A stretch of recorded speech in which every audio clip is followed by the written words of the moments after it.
देखिए, आज हम स्टार्ट करने जा रहे हैं आज का अपना टॉपिक। तो आज हम सीखेंगे कि बीजी के अंदर किस तरीके से कंपनियां बनाते हैं और क्या क्या। लास्ट जो क्लासों में आपने देखा था कि बीजी के इंट्रोडक्शन के बारे में और बीजे को किस तरीके से एक्टिवेट और ओरिजिनल करते हैं। आज उससे आगे हम स्टार्ट करते हैं। आज हम सीखेंगे किस तरीके से बीजी में कंपनी बनाती है। आप भी देख रहे हो मेरे पास बीजी का एक सॉफ्टवेयर है, जिसको ओपन करने के लिए मैंने कल ही बताया था। आप इस पर राइट क्लिक करेंगे और ओपन। दूसरा तरीका होता है ओपन करने का, आप इस पर डबल क्लिक कर दीजिए इस बटन पे, तो आपका एक बार में ही ओपन हो जाएगा। डबल क्लिक शॉर्टकट होती है किसी भी चीज़ को खोलने के लिए। आप जरूरी नहीं आप इसको ही खोलेंगे। जैसे ही आप खोलोगे तो आपके एक मैसेज आएगा। इस मैसेज के अंदर ये बताएगा could not check security, a valid security device could not be found, program will start in demo mode. इसका कल मैंने मतलब बताया कि आप जो भी कंपनी ओपन करोगे और डेमो मोड पे ओपन होगी और 30 दिन की गारंटी अपने सिस्टम में आप कर सकते हैं। इसको आप यहाँ से हटा दें। बाकी कल का कॉन्सेप्ट हम लोग अभी डिस्कस नहीं करेंगे। देन हम आगे सीखते हैं कि क्या क्या चीज़ें हमें और ध्यान से करनी है। अब कंपनी बनने के बाद अब मुझे कंपनी बनानी है, जिस कंपनी का नाम आपको यहाँ पर दे रखा है। कंपनी का नाम है प्रयाग पॉलीमर प्राइवेट लिमिटेड। क्या नाम है? प्रयाग पॉलीमर प्राइवेट लिमिटेड नाम से मुझे एक कंपनी बनानी है, ठीक है।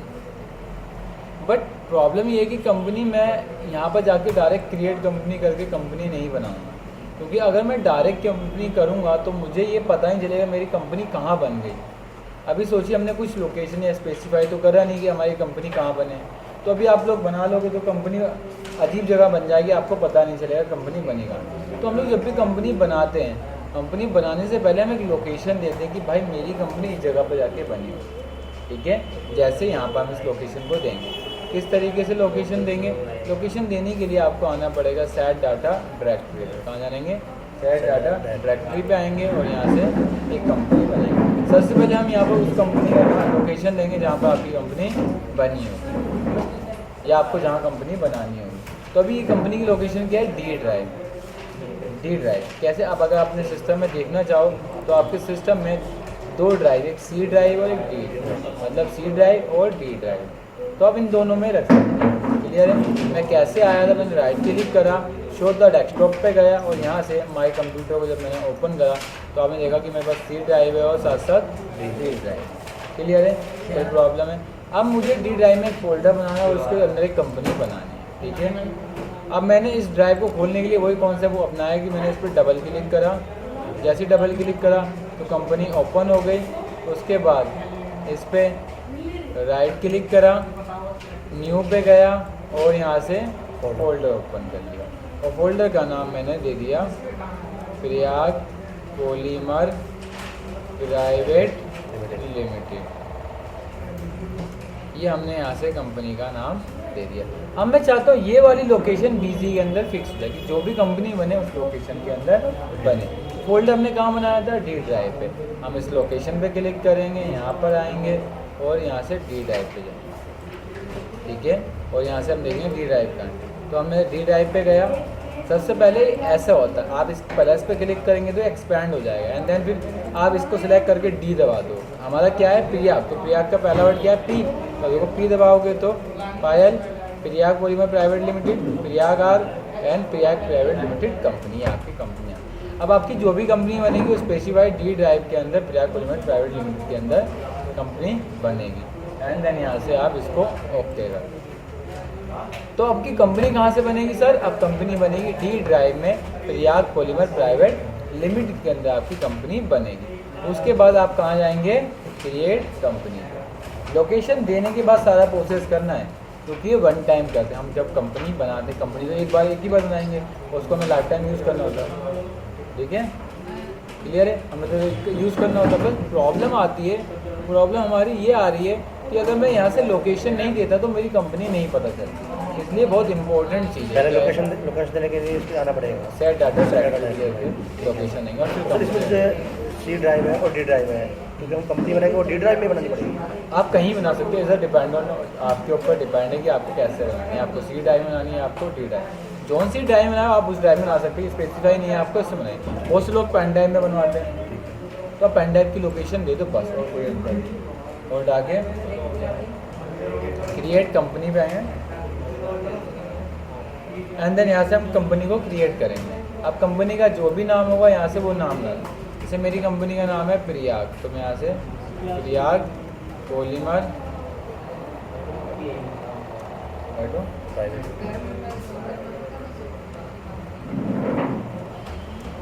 प्राइवेट लिमिटेड कंपनी, क्लियर है। और कोई भी कंपनी का नाम हो डाल, ये कंपनी का नेम है जो आपको जब कंपनी बनेगी तो इस जगह पर दिखेगा। इसके बाद उसने बोला एक होता है प्रिंट नेम। प्रिंट नेम क्या होता है? जो बिल पे छप के आएगा। अभी कंपनी का नाम खाली ओनली फॉर शोइंग के लिए यूज़ करते हैं। आप चाहते हो उस कंपनी का प्रिंट आउट निकल गया तो जो भी आप यहाँ नाम दोगे उस नाम से कंपनी का प्रिंट आउट निकलेगा। जैसे किस नाम से कंपनी का प्रिंट आउट निकालना है? प्रयाग पॉलीमर लिमिटेड नाम से अगर प्रिंट आउट निकालना है तो बस हम यहाँ पर जाके यहाँ से क्या हटा देंगे? कंपनी हटा देंगे। क्लियर है? इस नाम से अभी कंपनी है जिसका नाम है Prayag polymer private limited. Clear है? आ गया। उसके बाद कंपनी का शॉर्ट नेम क्या है? शॉर्ट नेम हो गया PPL, मतलब प्रयाग पॉलीमर प्राइवेट लिमिटेड। तो आप इस तरीके से कुछ भी कर सकते हैं। आगे समझ में? तो आप इस तरीके से इसका यूज़ कर सकते हैं। एंड देन कंट्री आप लोग जानते हो इंडिया होती है और स्टेट हमारा दिल्ली, इसमें कोई अंतर नहीं। अब आता है सर फाइनेंशियल ईयर क्या होता है? सर फाइनेंशियल ईयर क्या होता है, या F.Y बिगनिंग क्या होता है? अगर आप इस पर कर्सर लेके जाओगे तो आपको दिखेगा इस पर लिखा है enter the financial year beginning date. क्या लिखा है? Enter the financial year beginning date. फिर आपको इसका मतलब बताने के लिए मैं आपको नोट्स अवेलेबल ओपन कर लेता हूँ एंड देन फिर आपको समझाता हूँ कि बेसिकली एक्चुअल में है क्या।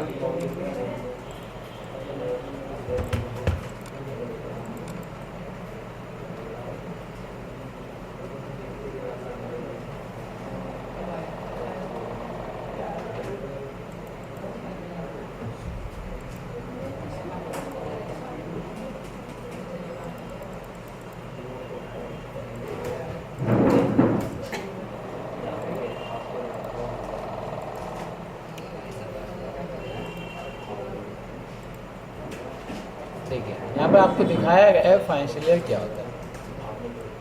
हर एक चीज़ के लिए आपको छोटे छोटे स्टेप लिखे हुए मैंने। फाइनेंशियल ईयर जो होता है जो आपका 1 अप्रैल को स्टार्ट होता है और जो नेक्स्ट ईयर 31 मार्च को समाप्त होता है या क्लोज होता है उसे हम फाइनेंशियल ईयर कहते हैं। अगर मेरी कंपनी 1 अप्रैल को बनी है तो वो नेक्स्ट ईयर 31 मार्च को बंद हो जाएगी। तो ये कॉन्सेप्ट है फाइनेंशियल ईयर का कि फाइनेंशियल कंपनी आप कभी भी बनाओ, क्या करो, कंपनी कभी भी बनेगी लेकिन उसकी जो एंडिंग डेट है वो हमेशा 31 मार्च है। अगर आप चाहे बिजनेस 1 जुलाई को स्टार्ट करो तब भी वो बंद कब होती है? 31 मार्च को। ठीक है, अगर मेरी कंपनी 1/7/2018 में खुली है तो 31/3/2019 में बंद इजीली हो जाएगी। क्लियर? अगर मेरी कंपनी 1/12 में भी खुली है तब भी वो कब बंद हो जाएगी? 31 मार्च 2019 को। क्लियर है? आपको स्टार्टिंग ईयर और एंडिंग ईयर देखना है। ये आपका स्टार्टिंग और ये आपका एंडिंग ईयर है। अगर कंपनी 1/1 को बनेगी तब 2019 में, तब कंपनी कब बंद होगी?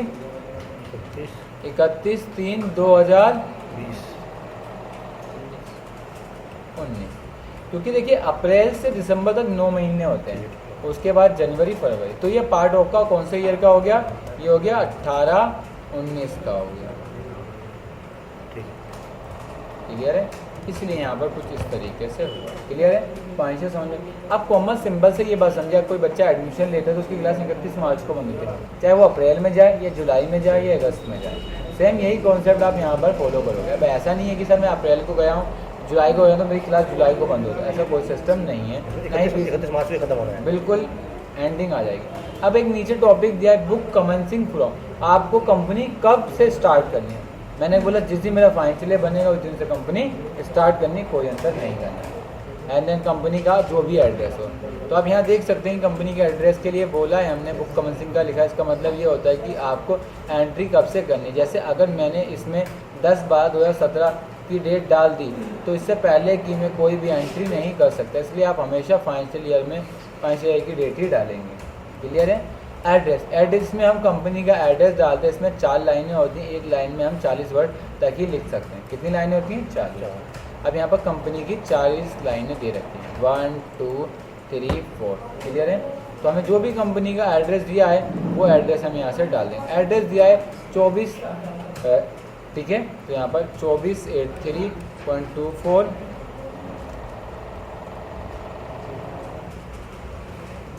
Prayag university infinity, Navya Street,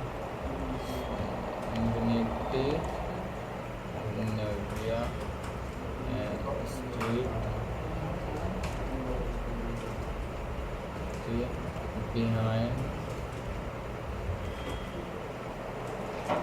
Impex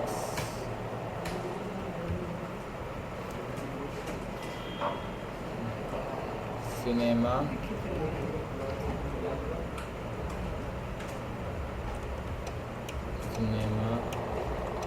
चूना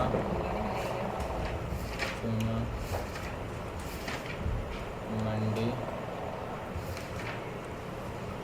पहाड़गंज, न्यू दिल्ली 00001। क्लियर है? अब 4 लाइनें होगी, 1 2 3 4। अब कंपनी का सिन नंबर, कंपनी के सिन नंबर की फुल फॉर्म क्या दी गई है?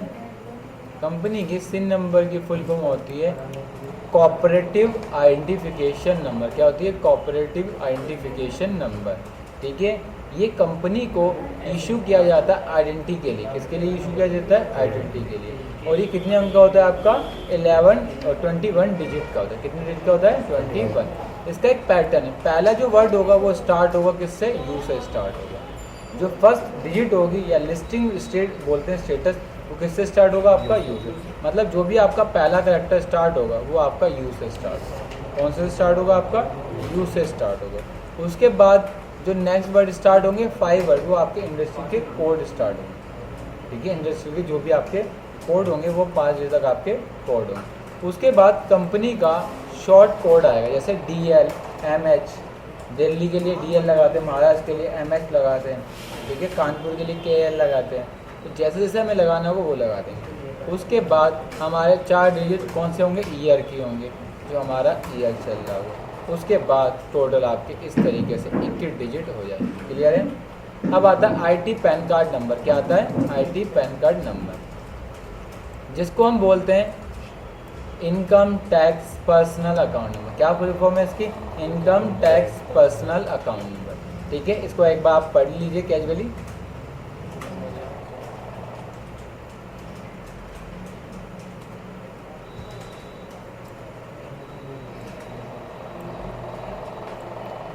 क्लियर है? आगे समझ में? इसमें कोई इशू है आपको? आप देख सकते हैं, अगर किसी को कोई इशू हो तो देख लीजिए। ठीक है, अब इसमें एक चीज़ और समझिए यहाँ पर। अब इसने बोला है कंपनी का क्या होता है? एक प्रूफ की बिना इसको यूज़ करते हैं। कितने अंक का होता है ये? टोटल आपका 10 डिजिट का होता है। कितने डिजिट का होता है ये आपका? 10 डिजिट का होता है। आप यहाँ से देख लीजिए।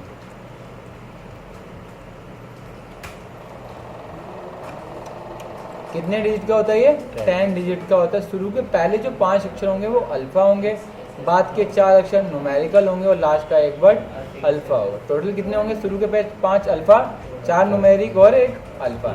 इसने बोला कि IT पैन कार्ड जो नंबर होगा उसका स्ट्रक्चर कुछ इस तरीके का होगा। पहला जो 3 वर्ड होंगे वो किससे स्टार्ट होंगे? A to Z। मतलब पहले 3 वर्ड क्या हो सकते हैं आपके? A to Z, मतलब ABC हो सकता है कुछ भी। उसके बाद ये कहता है चौथा वर्ड होगा वो अल्फा तो होगा इस स्ट्रक्चर के हिसाब से। चौथा वर्ड क्या होगा? 5 वर्ड तो आपके अल्फा होते हैं, फिक्स हैं। लेकिन 3 वर्ड तो ABCD होगी। कौन सी होगी? ABCD से लेके A to Z तक होगी। लेकिन जो आपका 4th डिजिट होगा, क्या होगा? 4th digit. अगर आपके 4th डिजिट में C आ गया, C मतलब आप कंपनी में काम कर रहे हैं। अगर P आ गया तो किसी पार्टनरशिप फर्म में काम कर रहे हैं, और D आ गया तो आप डोमेस्टिक फर्म में काम कर रहे हैं, और अगर I आ गया तो आप इंडिविजुअल हैं या फिर आपका इंडिविजुअल, और S आ गया तो आप स्टूडेंट हैं। क्लियर? 3 वर्ड के बाद अगर C आता है तो कंपनी, D आता है डोमेस्टिक, I आता है तो इंडिविजुअल और P आता है तो पार्टनरशिप फर्म में आप लोग काम कर रहे हैं। क्लियर है? 3 वर्ड के बाद चौथा वर्ड, हाँ जैसे किसी, हाँ वो चेंज किया अपडेट। ये बोल रहा है कि जो आपका 5th डिजिट आएगा वो जो आपका नेम होगा उसका सरनेम आ जाएगा। क्या आ जाएगा? आपका सरनेम आ जाएगा। जैसे मैं शर्मा के लिए S डाल। क्लियर? उसके बाद 4 आपके न्यूमेरिकल हैं ही हैं, इसमें कोई दिक्कत नहीं। 0 1 से लेके 4 टाइम 9 तक हो सकते हैं, इसमें कोई दिक्कत नहीं है। और लास्ट में आपका एक अल्फ़ा होता ही होता है। ये कॉमन सी बात है, आप सभी को ये बातें पता है, इसमें बताने वाली कोई बात नहीं। अब इनकम टैक्स की फुल फॉर्म सीख ली। आई का मतलब होता है इनकम, टी का मतलब होता है टैक्स, पी का मतलब होता है पर्सनल, ए का मतलब होता है अकाउंट, एन का मतलब होता है number. Income tax personal account. Sir आपने मुझे इसकी फुल फॉर्म बता दी, मतलब बता दिया, बेनिफिट क्या है? बेनिफिट इसका ये है कि अगर किसी व्यक्ति की इनकम पता करनी है कि कंपनी के ओनर सालाना कितनी इनकम करते, तो आप इस नंबर से पहचान कर सकते हैं। और गवर्नमेंट को कितना टैक्स देते हैं, इस नंबर से पहचान होती है। जब कोई अपनी इनकम टैक्स की रिटर्न भरता है तो ये पैन कार्ड नंबर डालना उसको कंपलसरी होता है, इसलिए बहुत ज़्यादा नेसेसरी है आप सभी के लिए। क्लियर है? अब कंपनी का वार्ड नंबर आता है। वार्ड नंबर शायद आप लोग इजीली जानते होंगे वार्ड नंबर क्या होता है। वार्ड नंबर एरिया नंबर के लिए नहीं होता, जैसे कि बोलते हैं कि इस क्षेत्र से ये उम्मीदवार खड़ा है। अभी पीछे आपके एमसीडी के चुनाव हुए थे ना, तो 270 वार्ड टोटल दिल्ली में ऐसे वार्ड बटे हुए हैं ना, तो हमारा जो वार्ड आएगा वो वार्ड में हम यहाँ से डाल देंगे।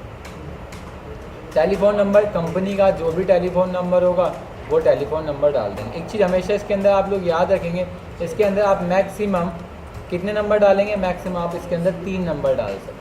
आप यहाँ से विजुअल भी कर सकते हैं कि आपको एक बार में कितने नंबर दिख रहे हैं।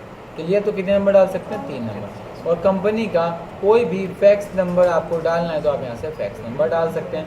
एंड देन कंपनी की ईमेल आईडी, जो भी कंपनी की ईमेल आईडी होगी वो कंपनी की ईमेल आईडी यहाँ पर डाल देंगे। क्लियर है? अब आता है करेंसी सिंबल। देखिए बाय डिफॉल्ट कंट्री सिंबल तो रिलेटेड होता है, वो करेंसी से रिलेटेड होता है। जैसी आपकी करेंसी चेंज वैसी आपका symbol change, currency change symbol change. तो इसको हम लोग छूते नहीं हैं, आप लोग इसको छुएगा नहीं, जैसा है वैसा ही रहने दीजिएगा। और अभी आप लोग कुछ सीख नहीं रहे हो अनेबल वैट एंड जीएसटी के बारे में, अभी कुछ नहीं सीख रहे हैं, तो आप इस टॉपिक को स्पेशली अभी कुछ दिनों के लिए नो करके ही चलेंगे। एंड देन सेव पे क्लिक करेंगे तो आपकी कंपनी बनना शुरू हो जाएगी। क्लियर है? कोई दिक्कत इसमें? एक मैसेज आगे recognize database C drive system caption BD. ठीक है? तो इस तरीके से आपकी कुछ कंपनियां बनेंगी। ठीक है? बस आपको सेव बटन पे क्लिक करना था। जैसे आप सेव बटन पे क्लिक कर दें तो आपकी कंपनी बनना शुरू होती है। ठीक है? कोई दिक्कत? तो आप इस तरीके से आप बीजी के अंदर आप कंपनी बना सकते हैं। क्लियर है? तो आज आपने देखा कि आप बीजी के अंदर किस तरीके से आप कंपनी बना सकते हैं।